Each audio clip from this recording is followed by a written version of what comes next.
Este es un paciente que no está en una edad tan grande, se encuentra en la quinta década de la vida. Sin embargo, vean el proceso degenerativo tan importante que tiene. Habitualmente los cóndilos muestran una morfología ovalada o redondeada casi en los bordes de las superficies articulares, y aquí lo que vemos son estas proyecciones, que son unas proyecciones en las cuales esto de aquí se forman como una especie de espina. Nosotros les llamamos osteofitos, y esos osteofitos nos marcan un proceso degenerativo de las estructuras óseas en las superficies articulares.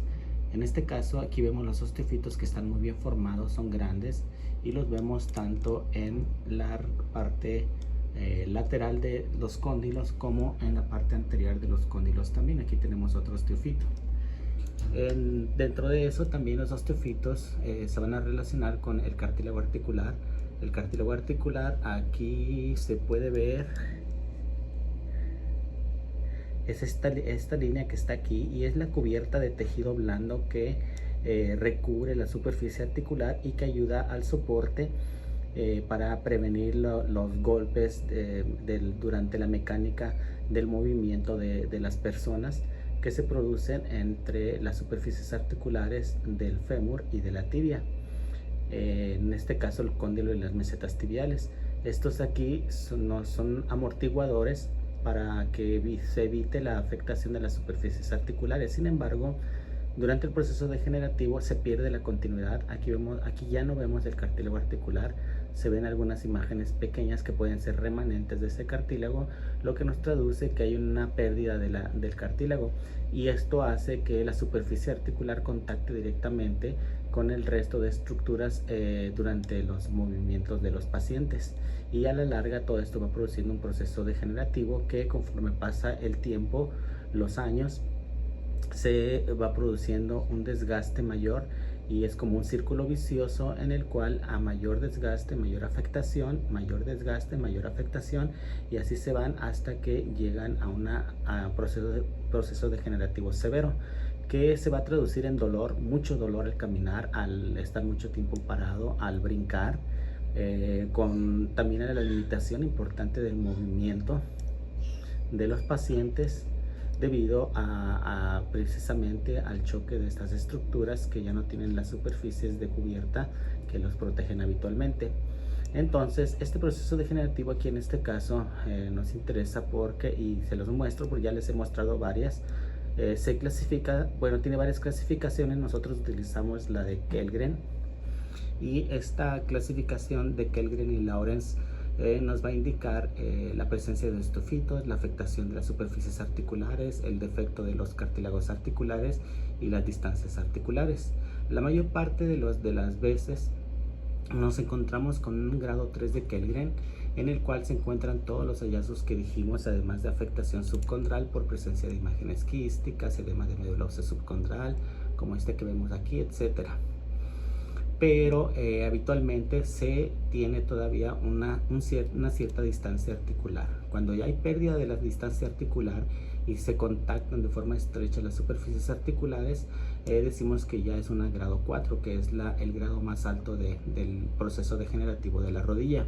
Sin embargo, debemos de recordar que la clínica es la que manda, y muchas veces los pacientes con una gonartrosis grado 3 tienen una sintomatología tan severa que los limita a los pacientes y les produce un dolor tan importante que ya eso sería la indicación para hacer un reemplazo de la articulación por una prótesis de cadera.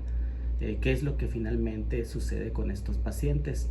Antes de eso, y debemos de recordar, y es muy importante que los pacientes recuerden que los ortopedistas generalmente tienden a retrasar lo más posible el tratamiento y el reemplazo de las prótesis, porque las prótesis tienen un tiempo de vida útil también que va de 10 a 15 años, y después de eso pueden empezar a causar problemas y se tienen que cambiar. Y debemos de recordar que la mayor parte de estos pacientes son pacientes que están en la quinta, sexta o séptima década de la vida, y si se operan muy tempranamente se van a tener que someter a una cirugía que va a tener muchos mayores riesgos debido a las condiciones de los pacientes. Por eso es que los médicos generalmente tratan de retrasar lo más posible el reemplazo de estas articulaciones.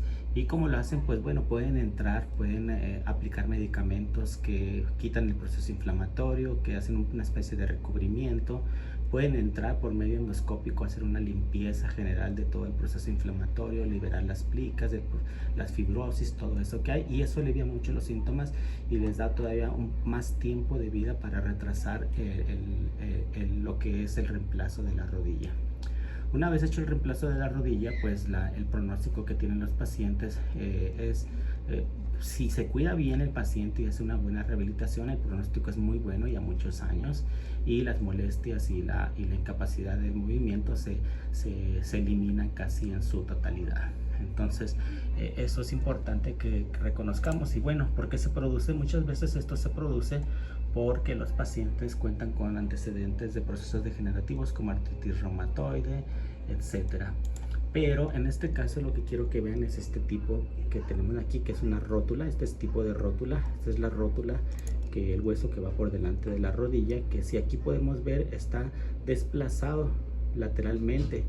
Ese desplazamiento nosotros le llamamos que es una luxación de la rótula. Habitualmente debemos de recordar que se encuentra en la parte del medio, y eso hace que la rodilla muestre su mecanismo de funcionamiento, que es una especie de tróclea o una especie de polea. La rótula va a moverse entre este surco, que es el surco intercondilio, para hacer los movimientos de flexión y extensión, que son importantes para caminar, correr, brincar, etcétera. Entonces, esta es la función y la forma normal de la rótula, y aquí lo que vemos es una rótula con un desplazamiento lateral. Además de eso, ya les había explicado que hay una relación entre la rótula y el tendón patelar. Aquí lo vemos, y aquí en este caso este paciente tiene una rótula muy por arriba de lo habitual. El tendón es más largo de lo habitual, tiene una relación de 1.6. Habitualmente por resonancia magnética una relación mayor de 1.4 se considera patela alta. Y esta longitud, este alargamiento del tendón y el desplazamiento de la rótula pueden condicionar una disfunción, una función anormal del movimiento de la rodilla, que le llamamos una inestabilidad patelofemoral, y eso va a producir un movimiento anormal. Otra causa que también es lo que les quería mostrar es la forma de la rótula. Vean esta rótula como tiene una forma. Habitualmente debemos de recordar, esta es la clasificación de las rótulas. Antiguamente las clasificaban como 3 tipos. Esta es la tipo 1 y la tipo 2, que son casi normales, y el ángulo de la rótula se encuentra casi central y en relación con el surco intercondilio.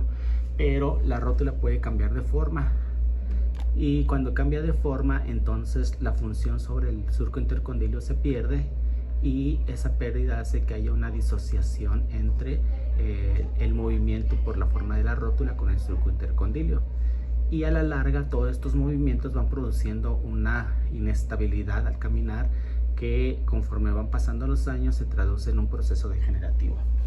Ahora bien, entonces, ¿esto podría ser la causa del proceso degenerativo de los pacientes? Sí, esa es una de las posibles causas, aunque debemos de recordar, como dijimos al principio, que hay artropatías degenerativas crónicas como las de espondiloartritis, la artritis reumatoide, enfermedades autoinmunes como el lupus, como otras enfermedades que van a producir este tipo de alteraciones también. Pero es por eso que es muy importante que cuando son niños y sufran de dolor constante, de caídas, de inestabilidades o tengan molestias, se les da una buena revisión de lo que es la función de la rodilla, para evitar que esto surja ya en las etapas adultas. Hay veces que depende del grado, y también depende de lo que se dediquen las personas. Hay personas que tienen estas alteraciones y son sedentarios, casi no hacen mucha actividad física, y esto puede aparecer muy tardíamente. Pero hay pacientes que son deportistas, por ejemplo, maratonistas, corredores, boxeadores, ciclistas, y en ellos entonces el proceso ocurre mucho más tempranamente y vienen los problemas para el tratamiento de los pacientes. Entonces, esto es una artropatía degenerativa, que ya lo habíamos dicho cómo se clasifican. Hay algunas clasificaciones. Nosotros usamos la clasificación de Kellgren y Lawrence. Y hay un artículo muy interesante que les recomiendo, que va a a correlacionar o va a evaluar lo que es la clasificación que utilizamos nosotros por imagen con la clasificación que utilizan los ortopedistas en la endoscopía o la artroscopía que le llaman.